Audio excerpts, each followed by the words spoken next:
50,000 বছরের রাস্তা হবে যার যার কবর থেকে হাসরের মাঠ।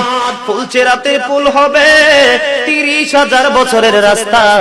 আমার উম্মতগুলো কিভাবে রে পায়ে হেঁটে তারা অতিক্রম করবে? বন্ধু নবী এমনি এমনি কাঁদেনি রে, নবী জানিয়ে দিয়েছে কাল কিয়ামতের ময়দানে উম্মতগুলো খালি পায়ে থাকবে, মাটি তো তামা থাকবে। ও বন্ধু, তাদের শরীরে কোনো পোশাক থাকবে না, উলঙ্গ অবস্থায় থাকবে।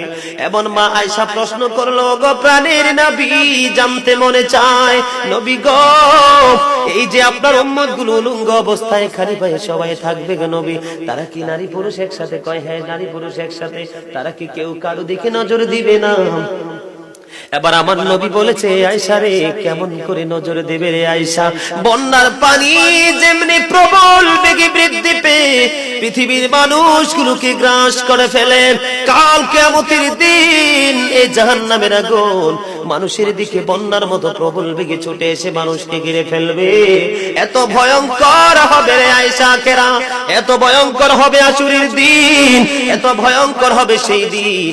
আর সেদিন এত বিপজ্জনক হবে, একটা পুরুষ আর একটা নারীর দিকে তাকাইবার মতো সুযোগ থাকবে না।